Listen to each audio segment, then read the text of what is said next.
श्री स्वामी समर्थ. 29 जुलै गुरुपौर्णिमा.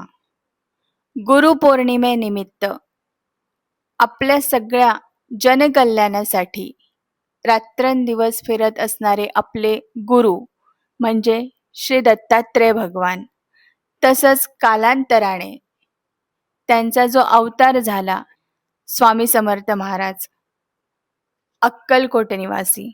तसंच प्रत्येकाला माहिती आहे की दत्तात्रेयांचा जन्म कसा झाला. माता अनुसूयाच्या पोटी आणि त्रिदेवांच्या आशीर्वादाने. बरीच जण अशी आहेत त्यांना असं वाटतं की ते त्रिदेवांचं एक रूप आहे दत्तात्रेय. हो, त्रिदेवांचा अंश त्यांच्यामध्ये आहे नक्कीच, पण ते गुरु आहेत. आणि लोक कल्याणासाठी प्रत्येक ठिकाणी जिथे ब्रह्मा विष्णू महेश पोहोचू शकत नाही, तिथे दत्तात्रेय भगवान किंवा स्वामी समर्थ महाराज पोहोचतात. आणि त्यांचं इथे कलियुगामध्ये हे निरंतर काम चालू आहे, शिष्याला योग्य मार्गदर्शन करणं. आणि गुरु हा प्रत्येक माणसासाठी खूप महत्त्वाचा असतो. रोजच्या धकाधकीच्या जीवनामध्येही आपल्याला असं वाटतं की कुणाचा तरी कुठल्या तरी गोष्टीसाठी सल्ला घ्यावा, कुणाचं तरी योग्य मार्गदर्शन मिळावं. मग एवढा मोठा प्रपंच चालवणं, बिझनेस म्हणा, काम म्हणा, घर म्हणा, मुलं बाळ, सर्व गोष्टी, तेव्हा तिथे आपण रोजची पूजा अर्चना करतो. बरीच लोक फक्त रोजचा जप तप करतात आणि आपल्या कामावर निघून जातात. पण जेव्हा छोट्या छोट्या गोष्टींमध्ये आपल्याला सल्ला घेण्याची आवश्यकता असते, मार्गदर्शन मिळण्याची आवश्यकता असते, तेव्हा गुंतागुंती वाढत जातात, अडचणी जास्त वाढू लागतात, काहीच कळत नाही. तेव्हा असं वाटतं की काहीतरी चुकतंय का? तर हो, जर तुमच्या आयुष्यात अजूनही तुम्ही तुमचं गुरु म्हणून कुणाला स्वीकार केलेलं नसेल, तर नक्कीच तुमच्या आयुष्यात गुंतागुंती वाढत जाते.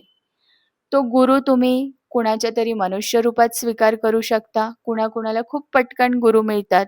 पण जर अजून तुम्हाला कुठला गुरु मनुष्यरूपी मिळालेला नाहीये, तर आपले दत्तात्रेय भगवान किंवा श्री स्वामी समर्थ महाराज, त्यांना तुम्ही तुमचा गुरु म्हणून स्वीकारू शकता.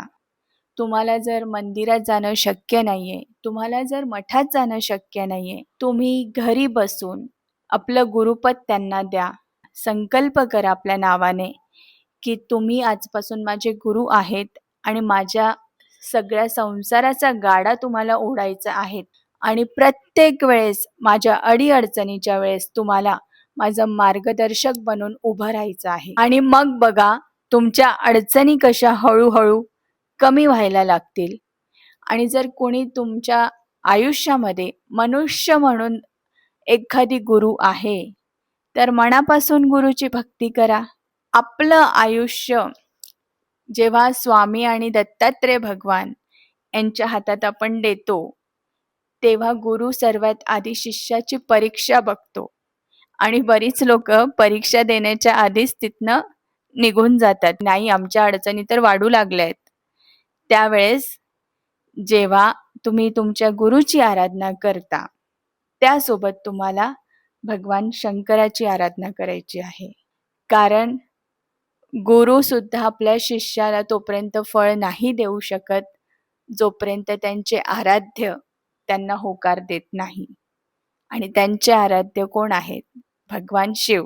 दत्तात्रेयांना जे काही विद्या प्राप्त झाल्या आहेत, त्या भगवान शंकरांकडून प्राप्त झाल्या आहेत. आणि ते ज्ञान त्यांनी नवनाथांना दिलं आहे. आणि नवनाथांनी त्या ज्ञानाचा सगळीकडे प्रचार प्रसार केलेला आहे. तसंच दत्तात्रेय भगवान पण करत आहेत.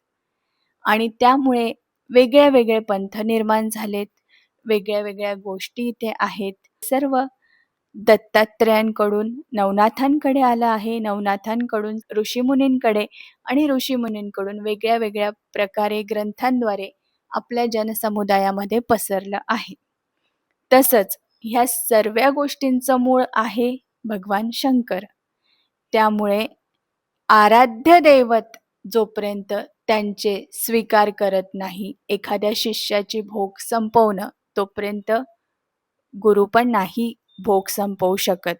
गुरु तुमची तीव्रता कमी करतात, पण भोग नाही संपवत आणि कधी-कधी कष्ट वाढवतात पण परीक्षा घेण्यासाठी.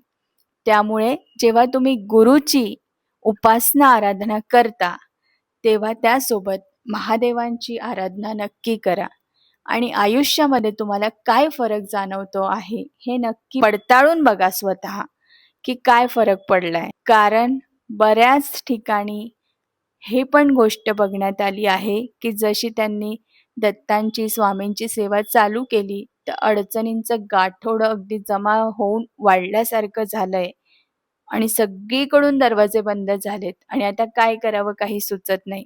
जेव्हा आपले गुरु त्यांच्या आराध्याचं नाव सदैव मुखात ठेवत असतात, तेव्हा आपण आपल्या गुरुसमवेत शिवशंकराचं नाव घेतलं पाहिजे.